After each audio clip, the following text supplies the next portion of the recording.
And I'm trying to break the tension. I go, hey man, what happened? And he goes, oh, I drank too much mouthwash, if that tells you anything. And I was like, I don't know. My parents are still together, I have no idea what you're talking about.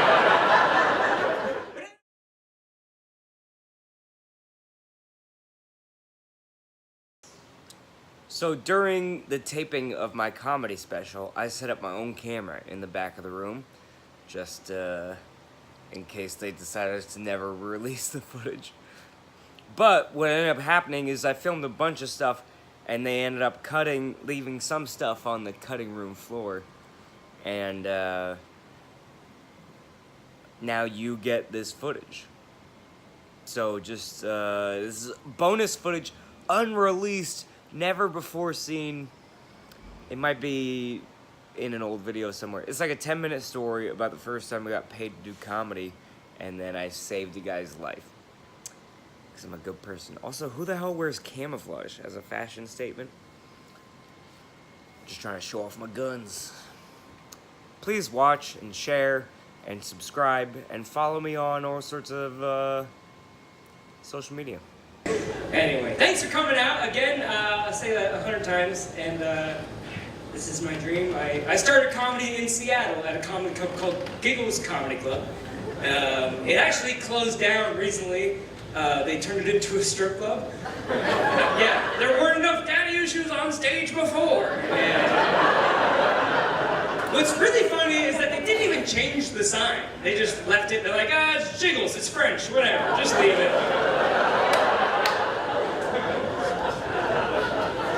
But I love Giggles because it was the first comedy club to ever pay me to do comedy, which is a big deal. I don't know if you know a lot about being a comedian. It takes a long time to ever get paid for it because you suck. You know what I mean? It's kind of like being a backup quarterback, in a way. I was a backup comedian.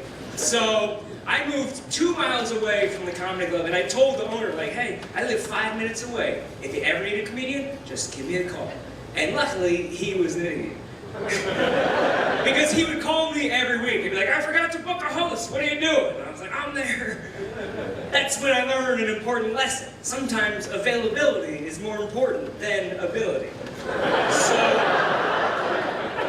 one time he called me, and I was on my way to a completely different show, and he goes, call him up and tell him you got a flat tire, and I'll buy you an ice cream sundae. I was like, this is the best job ever! Get paid ice cream. Dreams come true. So I still remember the first time they paid me in real money. I think they were out of ice cream. But I was so excited. It was $200 for a whole week of shows. I was so excited to be underpaid. But I was so excited just to get paid for jokes, you know? What's funny is that as soon as they gave me my check at the end of the week, I went to the ATM directly. Because in my mind, they're going to wake up the next morning like, we shouldn't have paid him, you know? And they'll call me up and be like, it's too late, the bank has it, no takebacks, you know? Which is kind of ridiculous. They have a better relationship with the bank than I do, you know? They'll just be like, yeah, we didn't mean to give them that. And they'll be like, we trust you.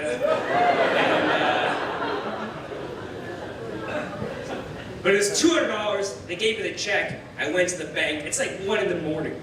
But I was so excited, I was like, I better deposit this before they regret it. So I'm at the ATM in the middle of the night, and I hear a growling noise behind me, which is scary.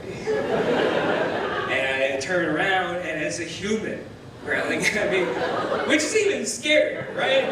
If there's a human growling at you, and it's not DMX, you're in for a rough night. So there's literally a guy, he's like limping around the parking lot, and he's like drooling on himself. He's like, and I'm like, oh no, zombies, you know? Luckily, he doesn't attack me, he just sits down on the curb. But now I'm scared to go to my car, because it's in between me and my car. Which is a little ridiculous, like he can barely walk, and I'm like, I don't know, I think he can still take me. I wish there was a girl here to walk me to my car. I've been done with my transaction for 10 minutes. I'm still at the ATM pretending to push buttons like 911, does this connect to anything? Somebody help me.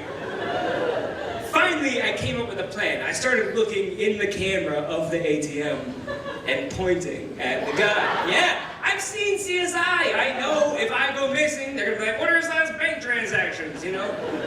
And they'll pull up the footage. It was me. It was that guy. Go get him.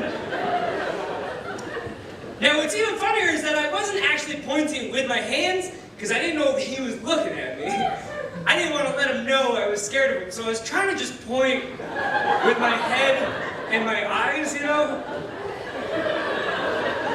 Which, if he is looking at me and I'm like, he's like, oh no, zombies, you know? So, at this point, I'm like, he's probably more scared of me than I am of him.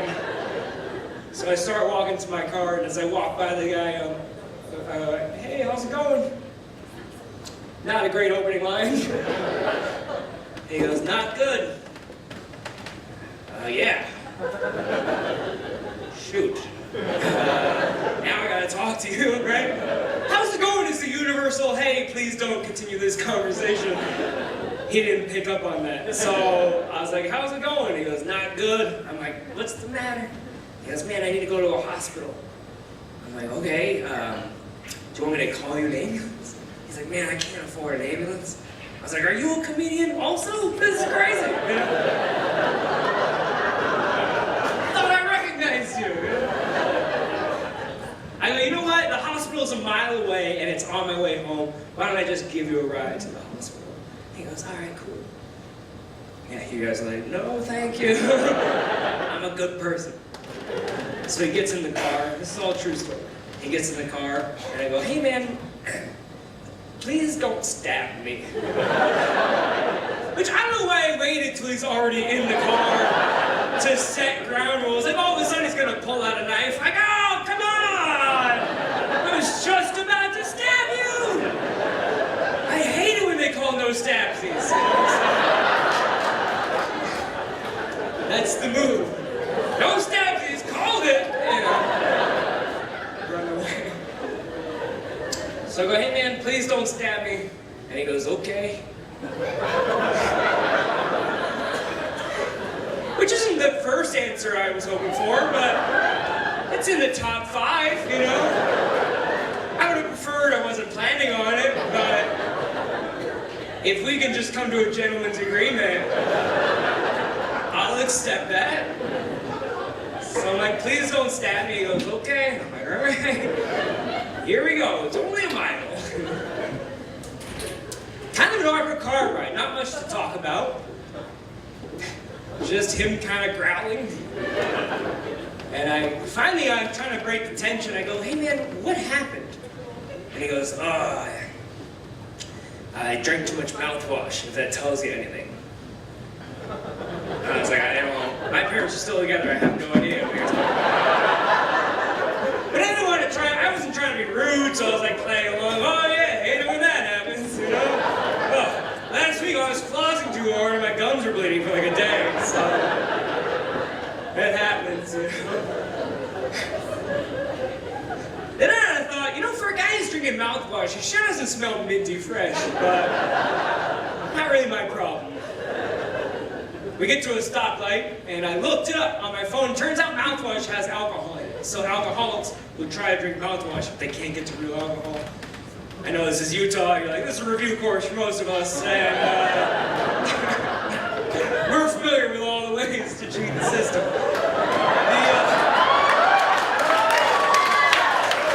Why are you talking? I don't understand.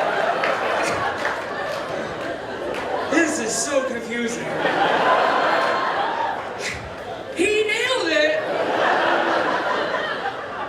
It's not that dark. We can see your faces. We're gonna blur out the audience for this show.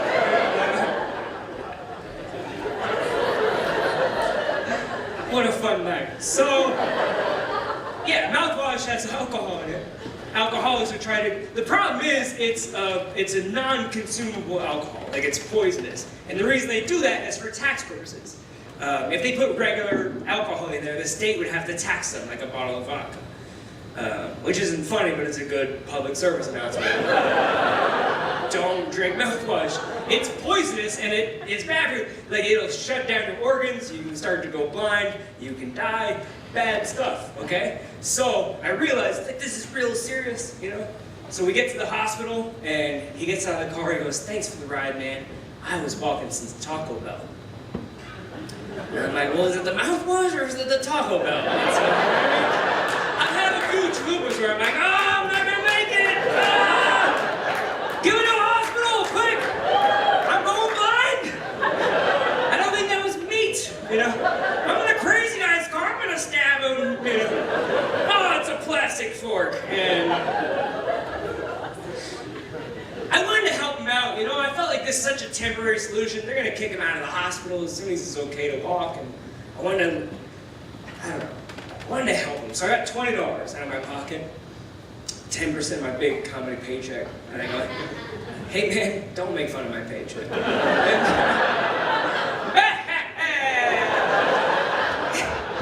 Loser, I'm aware. Thanks, Dad. Thanks, Mom. Can I tell this story or what? So, I wanted 10% of my big comedy paycheck. And I go, hey man, here's $20.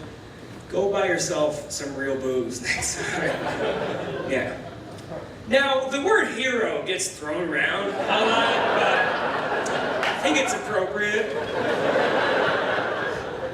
Here's the problem, is there's not an end to the story, because I never saw him again. But I think that is the end of the story. I saved his life. Or I killed him.